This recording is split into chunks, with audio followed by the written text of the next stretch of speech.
On this turn, the level of intrigue reached its highest, at least as far as I've been able to perceive it.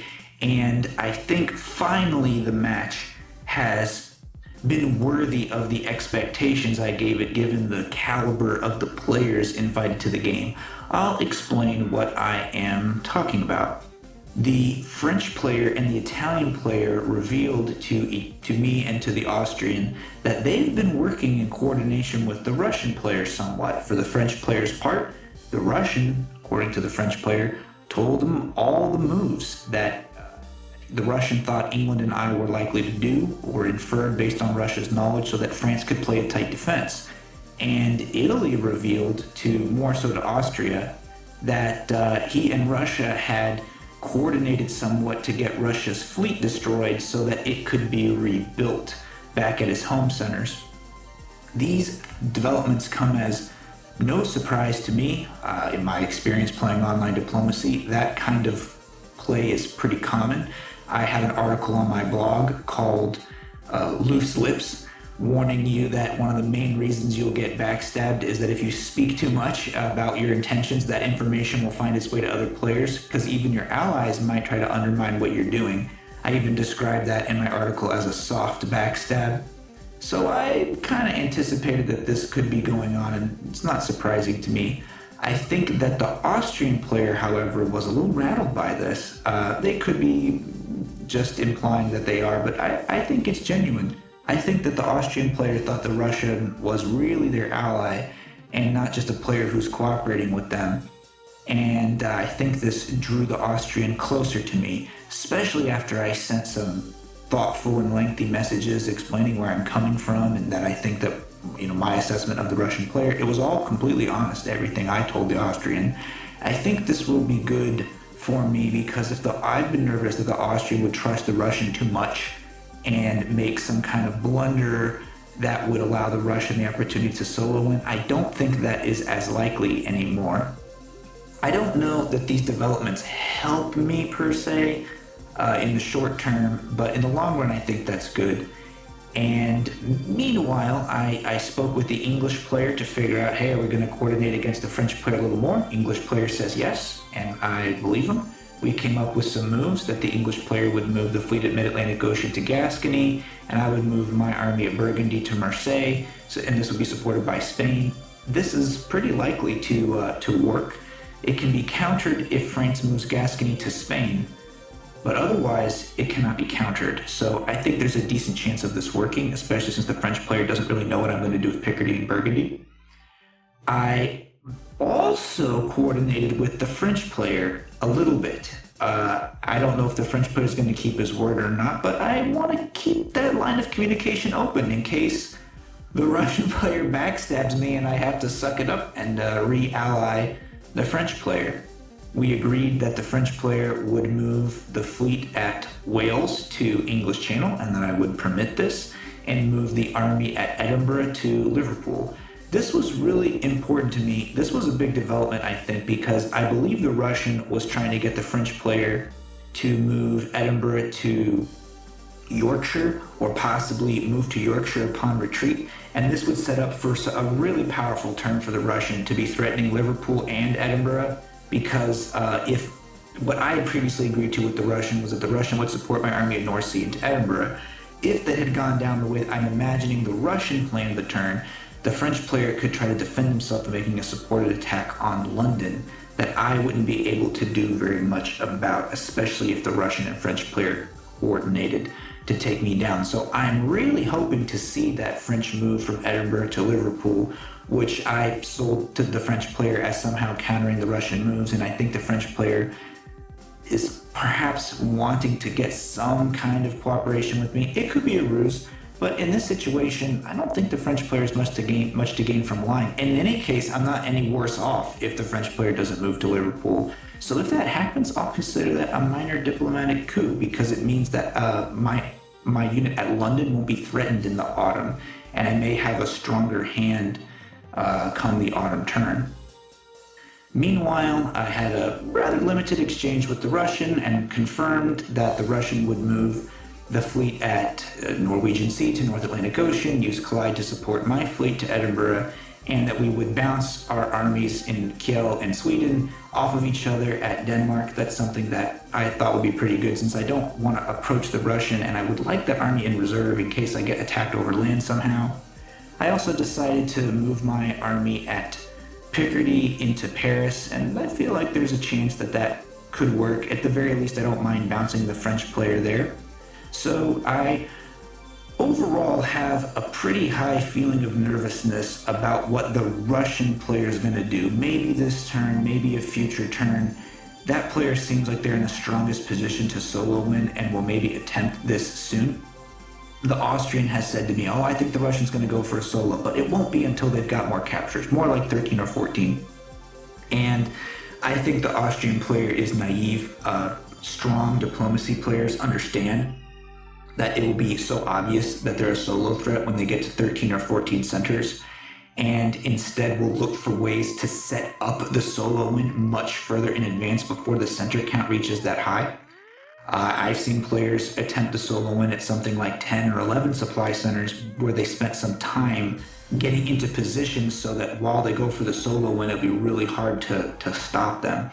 This is in line with my philosophy of how to play diplomacy well, which is that you can mislead players who overly depend on counting supply centers to estimate the level of power that each country has, so that you can get favorable positions instead of centers and use that misunderstanding to get opportunities for a solo win down the line.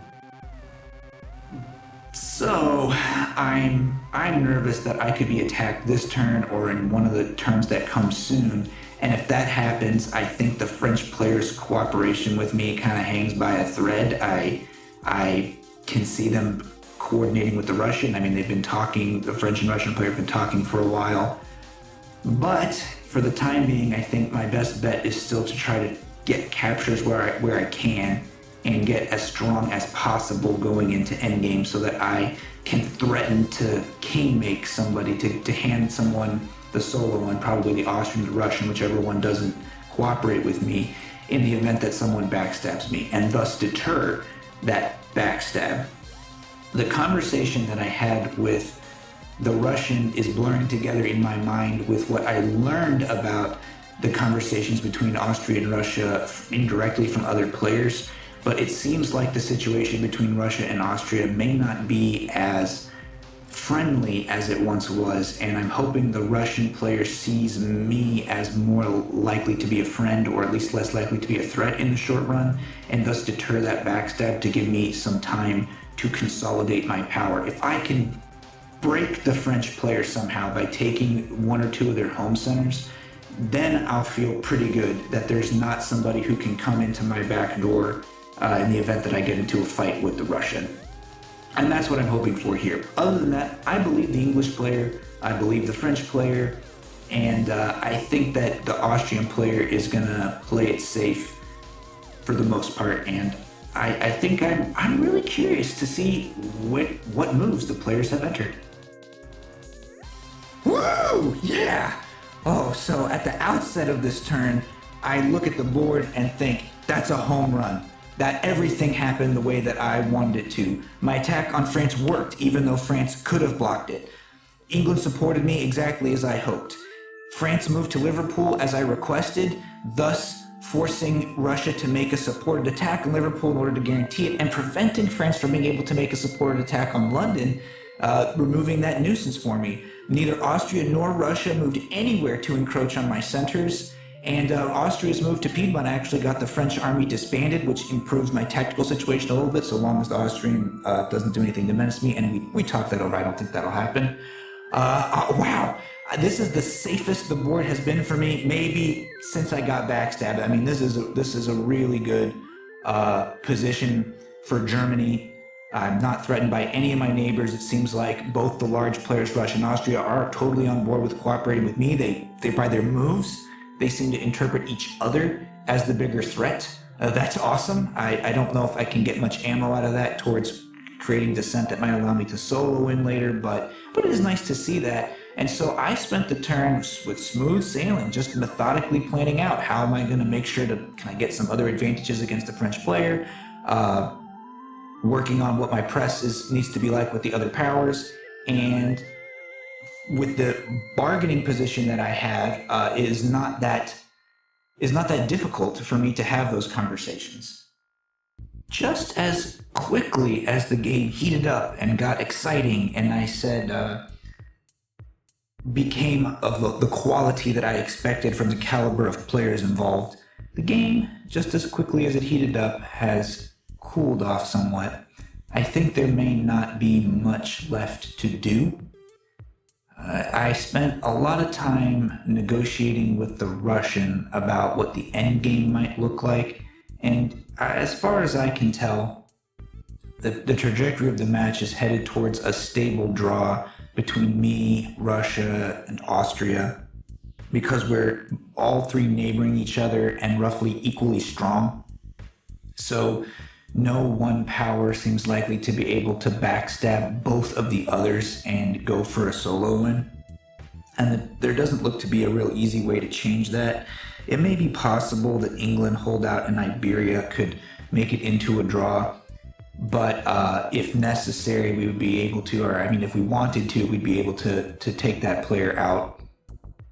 The challenge I have in figuring out what I want to do, and I discussed this openly with the Russian player, is that it's unclear what we think should happen in a draw. Are we considering this to be a draw-sized scoring game, also called cowhammer points, where every player who is left over at the end of the match shares equally in the draw? Or are we thinking that we're going to count the number of supply centers in the end and say, okay, whoever had the most, well, you're first place in the draw, you're second place in the draw, etc.?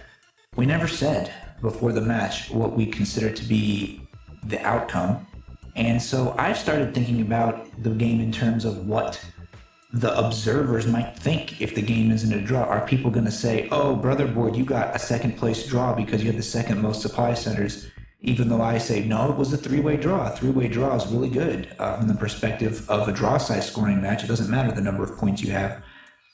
Are they just going to impose their preferred way of thinking about scoring on the outcome of the match? And if so, do I care? Am I playing this match for the observers?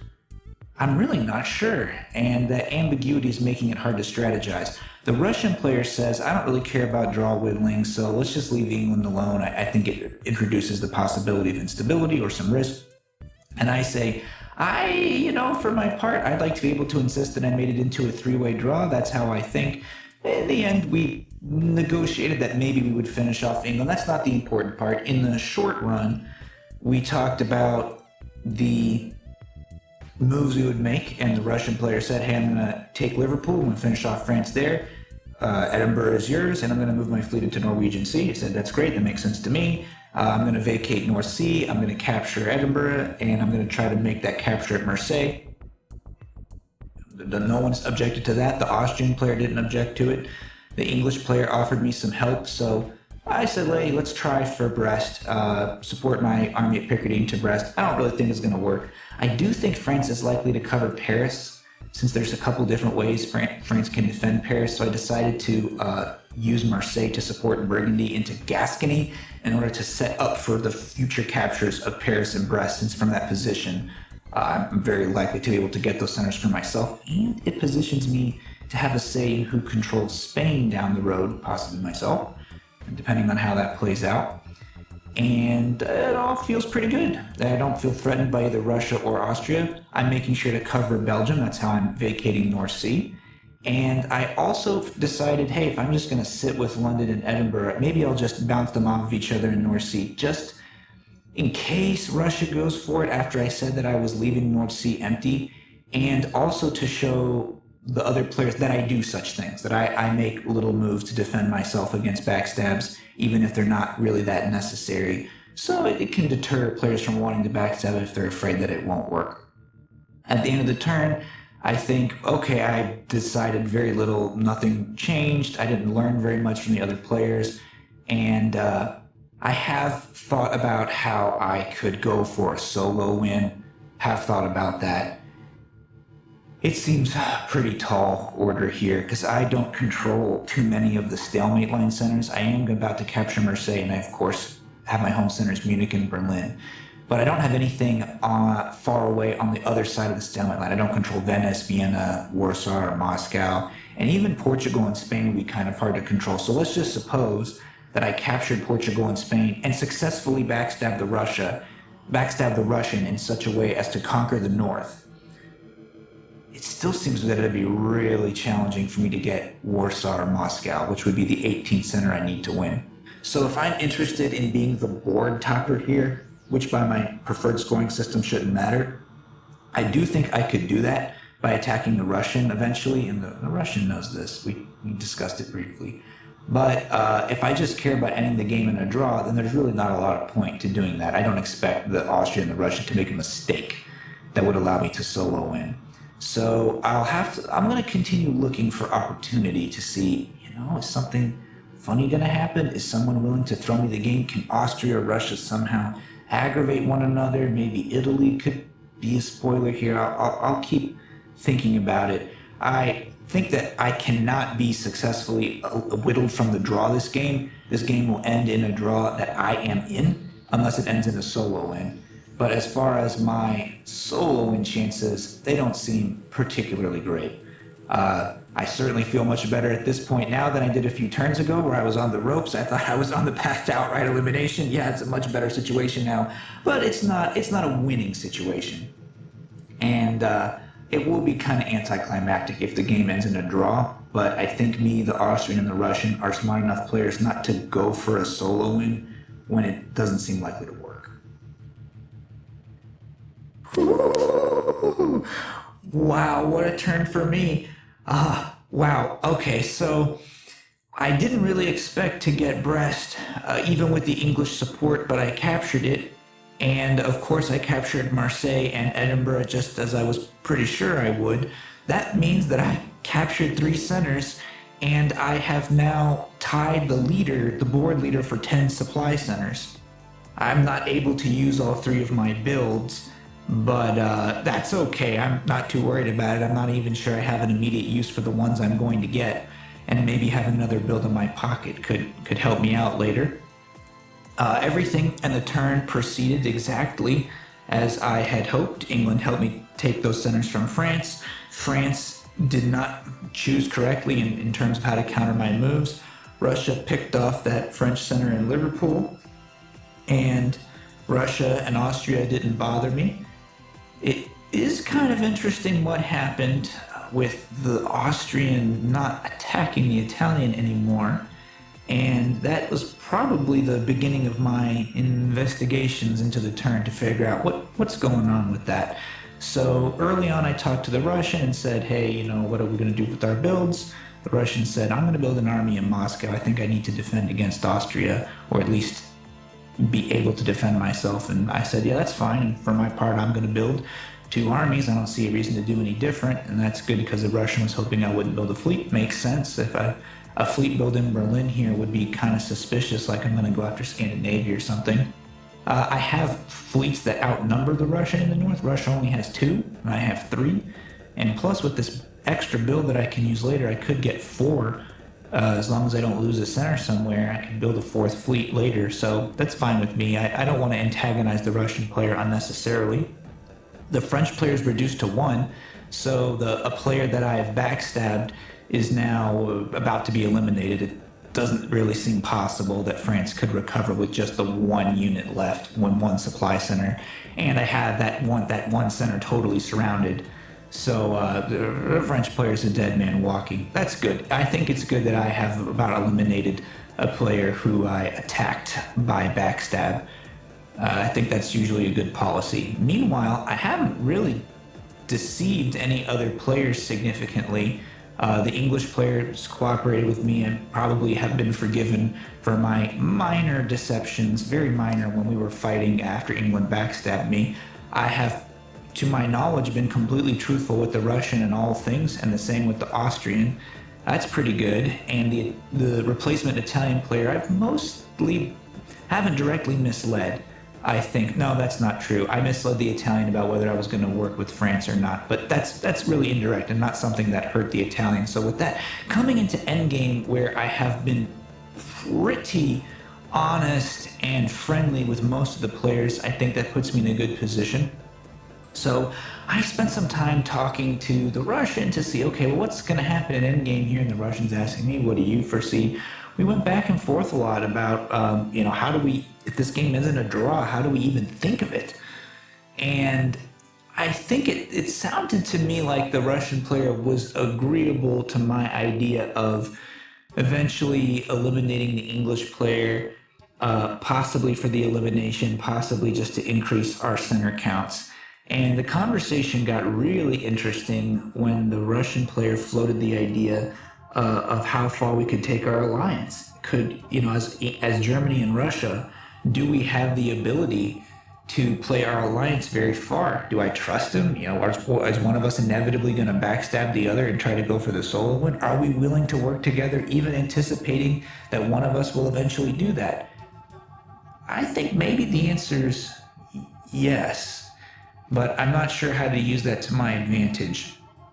Meanwhile, my conversation with the Austrian player got very interesting. I think it's from what I'm hearing from the Austrian player and what I see in the moves, it looks like the Austrian player's belief that Russia deliberately got his fleet disbanded by the Italian a few moves ago really shook Austria's trust in Russia. And Austria kind of says something to those effects that I don't really like being misled by the Russian. I think there's a little too much lying going on here. I don't trust them. And for the first time, really, I think Austria and I had a very deep conversation about what we want to get out of this game. And the Austrian player said that he doesn't really care about draws at all. He told me he's playing the game either to win or to lose. That's fascinating. And I don't know if it's true, but it's something that players rarely say. Most players claim that they're going to play for a draw, and then some of them, they turn out they're really going for a solo win.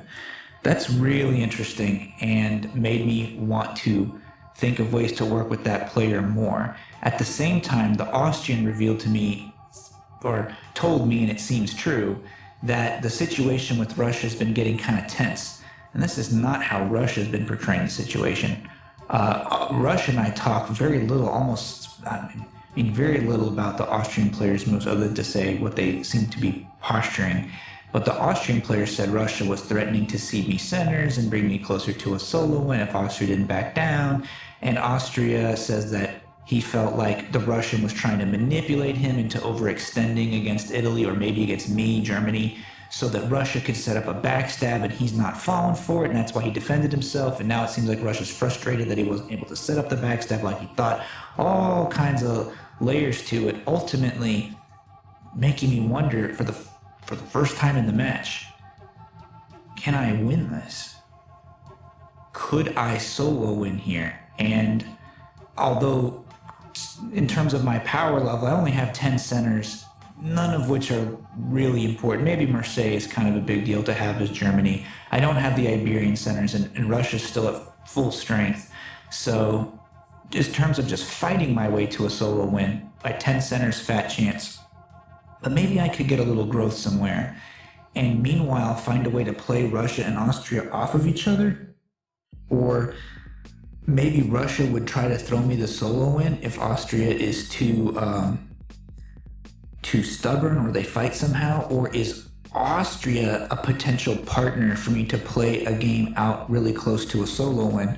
Germany and Austria kind of have mirrored positions on the board where they're both in the center but both completely on one side of the traditional north-south stalemate line. In my experience, I have played to a two-way draw exactly one time, and it was as Austria in a draw with Germany.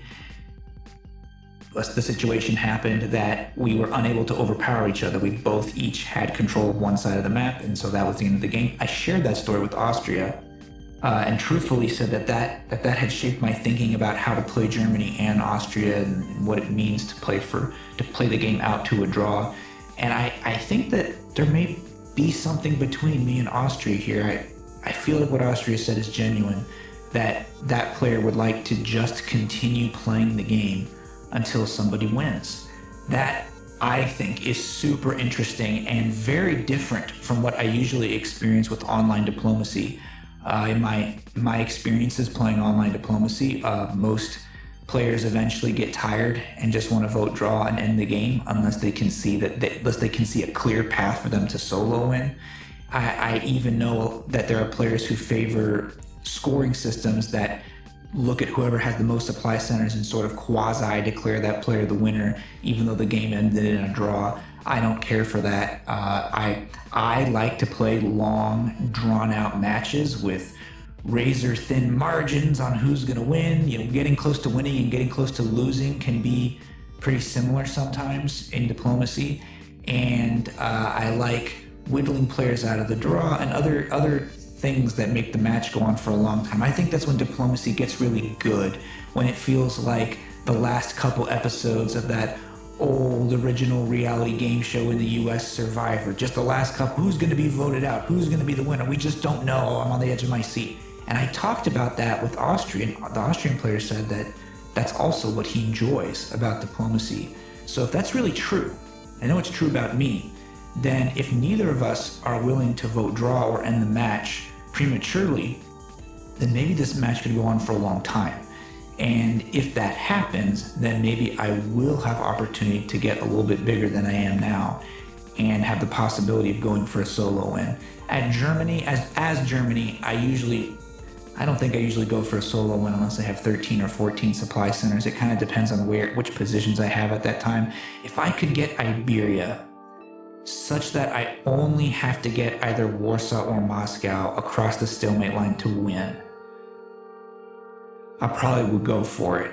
That would be tough. It's pretty easy to form a stalemate line in that situation, so I'm not sure. Or alternatively, if I could somehow convince Austria to fight Russia with me and I get into one of those centers, and I might go for it. There's another strategy I could pursue, which is to be patient and play nice with both those players and see if one of them really upsets the other and someone tries to throw me the win. That might be the better strategy here. I'm gonna pay attention.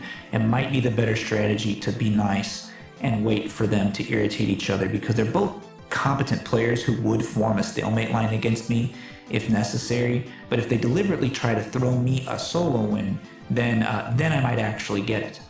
So I am in an incredible mood right now. I can't believe that a few turns into this game, I thought I was on the path to elimination. I had been attacked by Austria and Russia early as Germany. I had been backstabbed by my main ally, England. A lot of bad stuff happened to me. And now, turn after turn of things going well for me and of cooperating with players and getting help. I think I'm doing everything right that you gotta do to do well in diplomacy. And this is a great feeling because this match has been very challenging and the players are really good.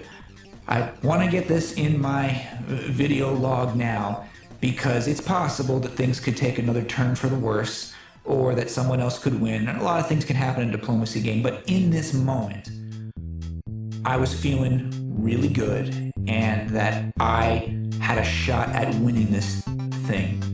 And that's pretty neat, even to be at a moment where I can think about the possibility of really winning. Just even to think about it, what a delightful moment.